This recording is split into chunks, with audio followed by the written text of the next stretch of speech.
In fact, when I called her, she was with my family.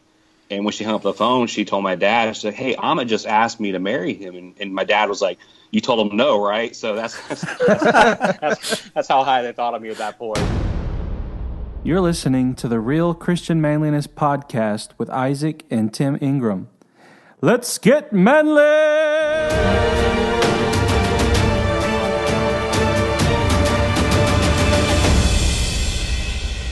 Well, good morning or good afternoon, good evening, good night, wherever you are on the globe. This is the Real Christian Manliness podcast. I'm one of your hosts, Isaac, and Tim is on the line as well. How are you doing today, Tim? About as good as you can when it's cold outside for a Texan. Well, you could bundle up in your Santa Claus suit like you did the other night. Yeah, I was dressed up as Santa last night. That's not happening ever again. I need to get on Facebook and share some of those pictures so the podcast land can see you in action. So today we have a treat for you. We have an interview with missionary Ahmet Hernandez, and Ahmet and his family are currently serving in the nation of Thailand as missionaries. And how are you doing today, Ahmet? I'm doing good, man. How you guys doing? Pretty good, pretty good. We've met a few times. Our church, I believe, or the church that I came from in Texas, still supports you. Yep. And so we got to know each other a few years back at the church. Why don't you just go ahead and share your testimony and let the people know what you're doing and where you're serving these days. Okay.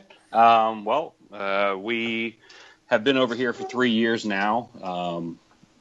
To get here, it's funny, when I was in deputation, I was meeting all these missionary families, and these kids were like fresh-faced and out of college. We didn't get over here till I was mid-30s. But I actually grew up in a good Christian home. Lord was good to me in that sense. Grew up going to a church. It was a non-denominational church, but they preached the gospel. And when I was 10 years old, it was at that point I realized my need of salvation, my need of a Savior, that I was a hell-bound sinner, and I put my faith in Christ. During my teenage years, growing up till about the age of 14 or 15, our family was pretty faithful to church. But when I started working when I was 15, and being a high school student, the only time I could work was on the weekends. So kind of fell away from church. And for about 5 or 6 years there, made some very poor life choices, when it came to I became more concerned with what people thought of me than what God thought of me. With a first name like Ahmet, I was always self-conscious, because Ahmet rhymes with cool words like comet and vomit and stuff like that. So I was always trying to be the cool kid, because I absolutely despise being called names. So I had some pretty poor choices there for quite a few years. And we actually, my oldest son, AJ, my wife and I actually had him 2 years before we were married. We had AJ when I was 20. I was 22 years old when September 11th happened, and the Lord used that in my life to kind of get a hold of my heart. Essentially telling me, "Hey, Ahmet, what are you doing? I mean, what are you doing with your life?" At that point, wasn't a good father. I was living at home still, just pretty much that quintessential loser living at home with mom and dad, just kind of just bumming off of them. So I actually joined the Navy that year, joined December 20th of that year, went up to Chicago, Illinois. Wow. And that was actually the worst Christmas ever for me. So it was that was the first time I'd seen snow, and it was awful. But so went to the Navy, and my time in boot camp, the Lord put some people in my life to kind of guide me a little bit. But it was also in that time in boot camp where I realized, what was important, and the things that I thought were important, people liking me, friends liking me, having fun. I just realized, that's stupid. I mean, that's not important. And my heart was just aching for my wife and my son. So my first phone call, my wife will tell you this, when I called, I was sobbing like a baby. I was apologizing and just telling her, hey, I'm sorry. But I also asked her to marry me.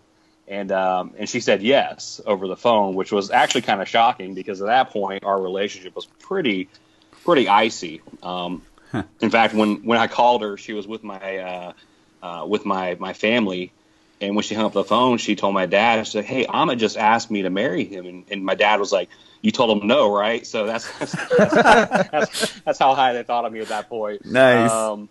But we actually got married Liberty weekend in Chicago, Illinois, at a courthouse, and so after that went to South Carolina. At that point, so I grew up in a non-denominational church. Started church hunting in South Carolina and actually found a Nazarene church. I'm not Nazarene, and one of their main issues is they believe you can lose your salvation. But it was one of those things where I liked the church and I didn't know much about doctrine. I wasn't very well grounded in the Word, so attended that church. Went to Guam. I was stationed in Guam for some time there. And when I got out of the Navy, it was 2007. Went job hunting and found a job in Zachary, Louisiana. So went church hunting there, and one of the guys that I worked with invited me to Grace Baptist Church. This was our first experience with not just Baptists but independent Baptists, and we started going there. And our first night was actually a night of Awana. And we remember walking in, and all the women are in skirts, and we're just like, my wife's like, it's kind of cultish. Theo's kind of weirded out by it, but we fell in love with the church and the people. Came back that Sunday, and it was through that church and through our pastor, and we were first exposed to missions. And about 2 years later, we felt the Lord just working on our hearts to serve Him full time in missions, and I was able to quit my job and went through a local Bible Institute at our church for 3 years.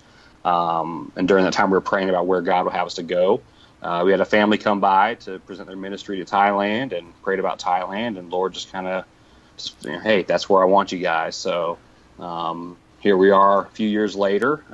Actually, next Monday, December 11th, will be our 3-year anniversary here. So nice.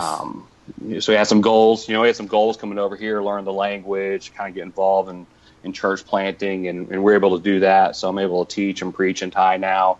We'll be coming home for a furlough next year. I have a son that's turning 18 next March. Got to figure out what to do with him, and I got to go visit some family and report back to some churches. But we're excited about coming back.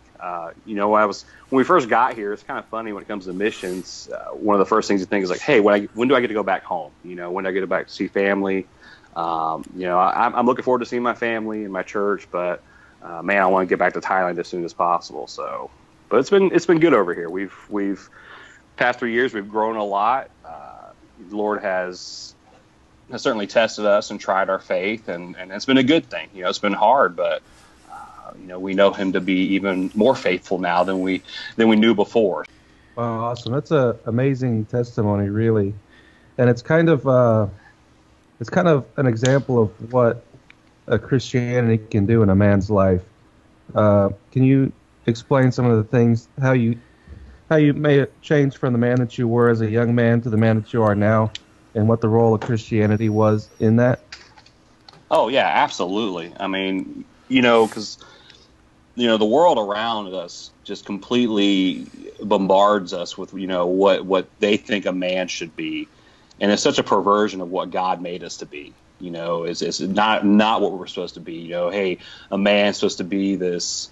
The world tells us it's supposed to be popular and lots of women and those kind of things. And that was the lie that I bought into. That's the lie Satan feeds us.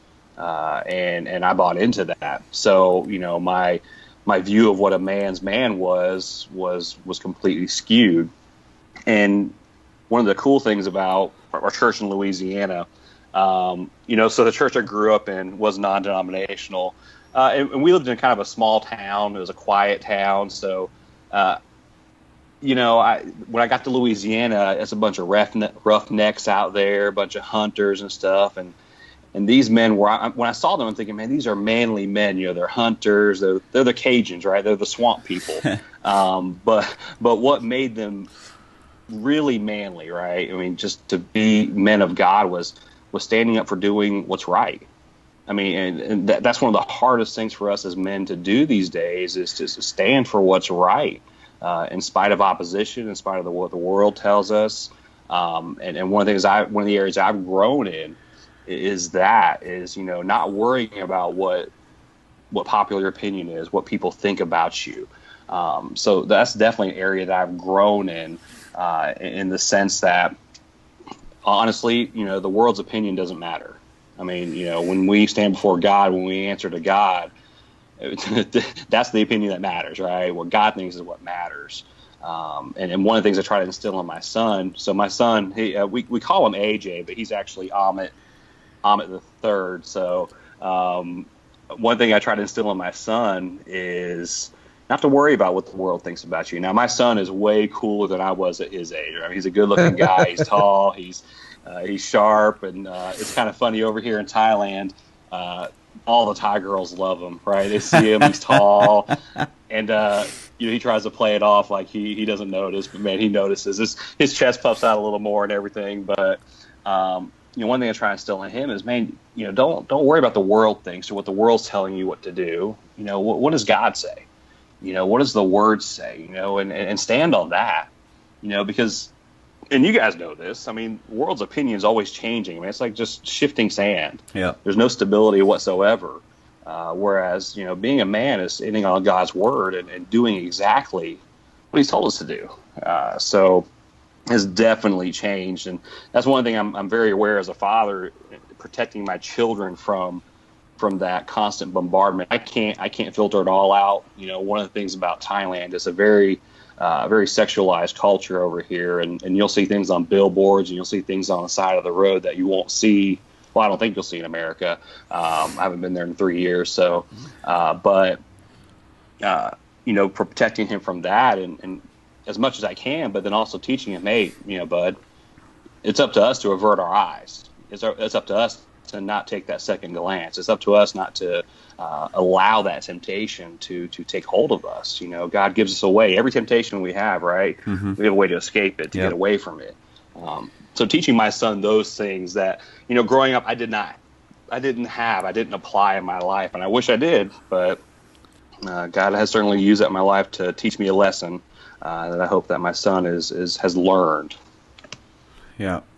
Now you mentioned that after 9/11, you kind of looked at yourself in the mirror and said, what am I doing with my life? And you decided to join the Navy. I have a similar experience as far as joining the military to kind of man up, so to speak. What role did the Navy play in your becoming a man? Not maybe specifically a Christian man, but just being a man. That was my first time to really be around just a group of manly men. Obviously the military, how it is. I mean, there's Christians in the military, but typically the environment is not the most welcoming one for Christians. Up until that point, I'd worked at McDonald's my entire life. I was actually a assistant store manager at that point. So I always worked with kids, always worked with teenagers and stuff. So no real experience with the military whatsoever. We're not a military family. In fact, I was like the first one in multiple generations to join. So actually, I joined because in high school, I took the ASVAB test, and I did really well on it.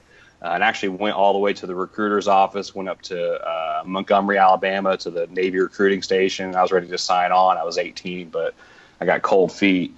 But my time in the Navy, obviously you meet all sorts of manly men in there. But I think for me, one of the things was seeing not just manly men, but strong Christian men in an environment that is absolutely hostile to Christianity, absolutely hostile to anything pure, period. Not even Christianity, just purity. Yeah. I was actually on a submarine, and you can imagine the stuff that goes on in a submarine. I mean, it's just all sorts of filth and trash. Yet men were able to I knew men that, were not faithful to their girlfriends or their wives, but I also met many men that were faithful to their girlfriends and wives. And then just seeing men to make that stand, to make sure that, hey, marriage matters, my family matters. That really helped me a lot when it came to my marriage as well. So we were talking about this at work the other day. You mentioned you worked at McDonald's. So do you like the McRib or do you not like the McRib? I love the McRib. There you go. Oh man. Hey, listen, I don't think it's real rib meat, but I don't care. It's so good. It's one of those things. If being what am I trying to say? If liking it is wrong, then I don't want to be right, type of thing. That's right. It's one of those guilty pleasures, like liking NSYNC or something like that. That is not a guilty pleasure that I have. Isaac just let one out of the bag, didn't he? Yes, he did. Anyway, I haven't heard that name in quite some time. That brought back some memories. So that's. So back to the more spiritual topic. Tell us about what's going on in Thailand and what the Lord's doing over there. So, like I said, next week is our 3-year anniversary. The first term, everybody's told me would be the hardest. One of the things that we came over here was expecting to experience culture shock. I mean, we knew what was coming down the pipeline, and even though we knew it was coming, man, it still punches you in the face. I mean, it's an adjustment culturally. The Thai people are very respectful. They're very sweet, but I'm not Thai. I stick out like a sore thumb. My family sticks out like a sore thumb. One of the good things about Bangkok, it is such a diverse city. With English, you can kind of get around some. You can kind of get by. But at the same time, there's so much frustration. In America, one of the things my wife tells me is, I kind of, at times I go American in the way I handle things over here. If there's a problem in America, with anything, especially like in the retail shops or whatever, we can take care of things, whether exchange it, refunds or whatever.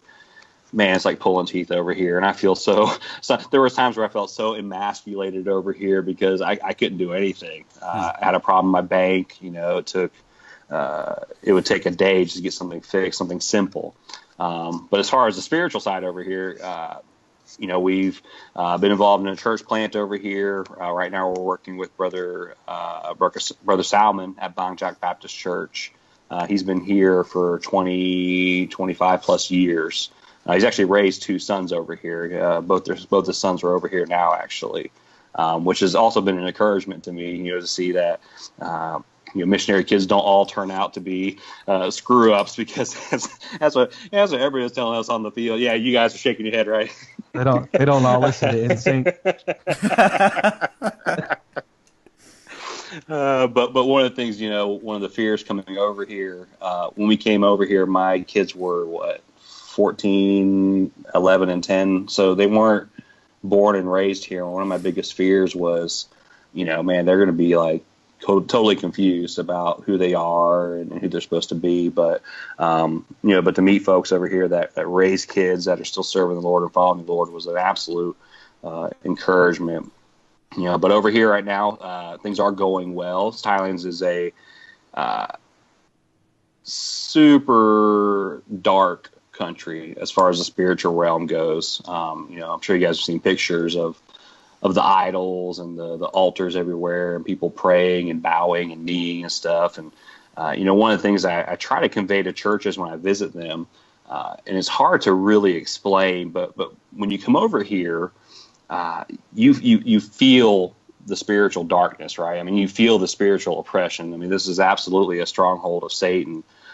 So, I mean, it's hard to describe, but that's been a challenge for us, and in the sense that we can't go out not ready to face those things. I mean, to daily put on the armor of God. I mean, that's a requirement over here.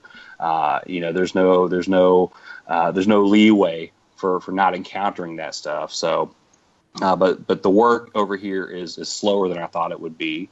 The Thai people are very receptive in the fact that they'll listen to what I want to share with them. But there's a greater reluctance to the gospel, because what we tell them, I mean, we share the gospel, the pure, unadulterated gospel with them. And what they hear sounds good to them, but one of the things I didn't realize coming over here is there's really three pillars to a Thai person's life. It's king, country, and Buddhism. And that's the core of their identity. They love and respect the monarchy over here. They love their country. One of the things they're most proud of is the fact that they've never been ruled by a foreign nation. I mean, they've always been independent. In Britain, France, nobody's ever come over here and ruled over them. But in that third one of Buddhism, man, they have a hard time leaving that. I met folks. Actually, I met a young businessman over here. He's a Christian now. But one of his biggest challenges was he knew that when he accepted the gospel and rejected Buddhism, it would be his family would completely reject him. So over here, that's one of the biggest challenges is getting through to them that it's worth it. I guess that's the best way to put it. I mean, getting through to them that this is the truth. This is what you need to do, and God is faithful to bless that. Many first-generation Christians at this church, and then through these first-generation Christians, mothers and fathers are being saved, and children, and now you're getting to second and third generations. So you're seeing God working over here. You're seeing the start, but there's still less than 1%. Christians over here, so it is taking hold, but it is a very slow work, and it requires patience on our ends, which I'm not the best at times, but that's certainly something God's worked at in my heart and my life. So what is you mentioned that you're helping a church planner there. What is your role in assisting him? So right now, I'll give you kind of the synopsis. When we got over here, we were here for about a year when a building opened up for Brother Ricky Salmon to use. It was owned by a Christian family, and they wanted to use it for the Lord, but he had nobody to work it. And at that point, about 1 year in, I mean, my Thai was awful. I mean, it's still not great now, but it was really bad then. So I couldn't really do anything when it came to teaching or preaching. But Ricky asked me to go ahead and start maybe even teaching English out there just to hold the building, essentially, to be a placeholder. So we went out there. Another family went with us, and that family wanted to start a church out there, which was fine. But they ended up actually going back to the States a little earlier. So my wife and I stepped in, and we started a church, started Huamak Baptist Church.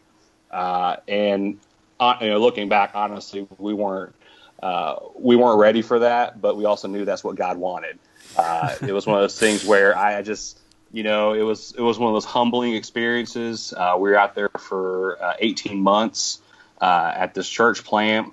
We saw people saved and baptized and discipled. We saw God do some pretty cool things. We learned a ton, but with our furlough coming up, one of the things, Ricky had some families lined up to come over and to take over the work, but some of those families have actually fallen through and are not coming. So about 4 months ago, we had our last service at Huamak. So now the folks that were with us at Huamak, we're actually just busing them over to Banjak Baptist Church, which it actually worked out well. I was actually surprised that most of the folks are actually coming out to Banjak right now. They would still love a church closer to where they live, but they are more than willing to come out. So it works out well. But my role now is essentially teaching and preaching the Bible for them whenever called upon. We're actually heading back to the States next February, so I don't have a permanent role right now. So I kind of fill in where needed. I'm also teaching English out at a culinary college, teaching English out there 2 nights a week. One of the main outreaches for missionaries in general in Thailand is English. And the way we use it over here is, we offer to teach English to anybody for free. colleges, businesses, or whatever. We'll teach anybody, but the stipulation is that we have an opportunity to teach the Bible. So for 2 nights a week, I actually go out to a culinary college. I teach English for about an hour and 15 minutes, and then I'll do a 15 to 30-minute Bible lesson. So we're doing that as well, and that by far is the most, I guess, popular way to reach people here. To get people comfortable walking into a church building, get people to actually listen to a Bible lesson. So that's kind of what we're doing now. Kids are involved in the youth and the choir and whatnot. I don't sing, so I kind of stay away from that. But yeah, so that's kind of what we're doing now. Next February 1st, we're heading back stateside. So right now we're kind of winding some things down over here. So can they teach you how to make the McRib at the culinary school?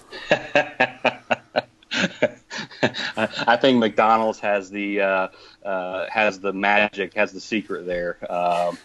One of the things about the McRib, it's funny when we would cook it. When you cook the meat, actually the meat smells really good without the barbecue sauce on it. But man, if it tastes horrible. I don't know if you ever tried it or not, but it tastes absolutely wretched with no barbecue sauce. But it's the sauce, I think, that makes it. You know, I never thought of it until just now, but thinking of the McRib without the barbecue sauce, I'm sure there's something similar to that in an MRE somewhere. if I recall, there's something very similar. I tell you what, you put a barbecue sauce on something, you can make anything taste good. So. Yeah. Oh, I was about to say one of the weirdest things on the submarine that we ate was powdered eggs. When you pull out a port, you have like lots of fresh fruit and eggs and fresh meats and stuff, but all that stuff runs out in about a week. But then you start eating the powdered eggs and drinking the powdered milk, and man, that stuff was nasty. there was no amount of barbecue sauce that could help that to taste better. That was awful. So what's the once you go back to the States, I'm sure you'll be reporting to churches and maybe trying to pick up new supporters. What's the plan for whenever you get back? Do you have any goals or anything that you're looking forward to? So right now we're in Bangkok. This is where we've lived for the past 3 years. When we come back, we've decided to go west of Bangkok. It's probably about a 2-hour drive west of Bangkok in an area called Nakhon Pathom. It's a province of about 2 million people, and there's maybe 3 or 4 churches total in that particular area we're looking at. So we plan on laboring out there. They used to actually have a church. They used to have a work out there, but they had to close it down because, again, they didn't have people to go out there to work. I guess one of the biggest challenges, I'm sure it's not unique to Thailand, is finding men willing to serve. The majority of churches in Thailand, when you walk into them, I would say maybe 75% are women that are going to the church. So finding young men and training up young men, I mean, that's one of the focuses we have as missionaries over here. And I know God's calling men. I just don't think they're all listening and they're not all responding right now. But so there's a building out there in Nakhon Pathom. There's ministries out there. There's contacts out there. So we plan on coming back and going straight out there and start laying down roots in the area and getting to know folks and start ministering out there. So that's our goal. That's where we want to minister, and we'll see what God's going to do out there. Nice. So our time's winding down, but before we go, let me ask you a couple quick questions. You can make these answers as quick or as long as you feel. So over the last 3 years being in Thailand, what do you think is the main maybe perception or belief, not necessarily theology, that has changed in the last 3 years? As far as my perception of just maybe missions work, or manliness, or just being in a new place tends to shed new light on different things. So, is there something that stands out to you? I think I mentioned this earlier, but just God's faithfulness in all things. one of the things that it was easy for me to do in America is to slip into this mode of I've got this and taking care of myself. So I grew up when I worked at McDonald's. I made like $7 an hour, $8 an hour, if even that. Didn't make a lot of money. And when I got out of the Navy, I was working at the power plant. I was making more money I ever imagined. And at that point in my life, it was very easy to kind of slip into a self-reliance. But coming over here, I'm not able to do that anymore. Like, it's not even an option to me. And one of the areas where I have just grown and I don't know, it's changed, but I maybe strengthened the belief that God is faithful. And it's one of those things that we say and I think we know in our heads. But I've experienced it in ways I've never experienced it back in the States, just through problems. One of the things that we've dealt with over here a lot of is health issues. Stateside, we never had health issues like we had over here. And it's just, at times it's just driven us to our knees and we know what to do. I mean, we have no clue where to turn to other than God. And that's the first place we should be turning to. So, for us, that's my perspective there has changed for the better. That, again, I knew God. I know God's faithful. I know He is. But being over here has absolutely strengthened that. And I'm more sure of that than I ever have been in my entire life, that He is faithful to take care of us. And, again, He doesn't necessarily work things out the way that we would expect Him to, or maybe even want Him to. But, man, every time He's worked things out, it's worked out perfectly according to His will. So awesome. So outside of your father and maybe a pastor, who would you say is your hero? My hero, or even just a very influential man in your life. Hero's a strong word. Yeah, I know. It would actually probably be. Can I name a missionary friend? Is that all right? Go for it. All right. It would actually be Ricky Salmon over here. It's funny, when we were on deputation, missionaries would tell me things about Ricky and his family, and they weren't they weren't the nicest things about them. So I already had some preconceived notions coming over here, but he's become my closest friend over here, and his just example of faithfulness, of just not wavering. I mean, this guy, he's probably one of the hardest workers I've ever met. I mean, he's absolutely nuts, the number of things that he's got on his plate at all times. And he's just been a great example to me of what a father's supposed to be, what a husband's supposed to be. I've learned I look up to him.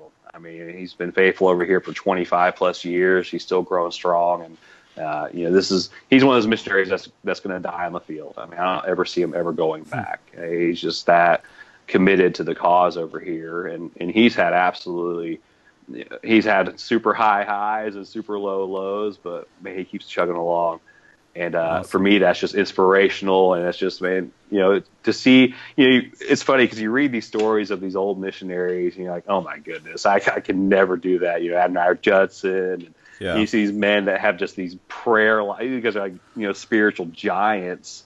I'm like, there's no way. But then you actually meet one and you're like, hey, you know what? Hey, this can be done, and Ricky it's not him, he'll tell you it's not him, it's all the Lord. But it's awesome to actually see men like that, see men thriving and doing the work of the Lord and not growing weary.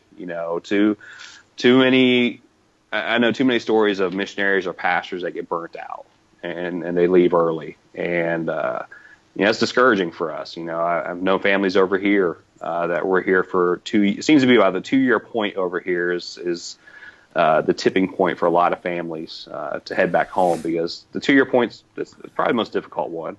So that's discouraging. But then you meet men like Ricky, and you're like, wow, hey, it can be done. God's still working. We just got to keep on chugging along. So praise the Lord. Last question. If there's a young man, whether he's living in his grandparents' basement or just kind of slacking along in life, what advice would you give them to snap out of it and to really step up and be a Christian man? It's your relationship with God. I mean, yeah. I look back. I mean, hindsight's great. I look back in my life and where things started making a turn for the worse is when my relationship to God took a back seat. And it's in the small things. I'm not.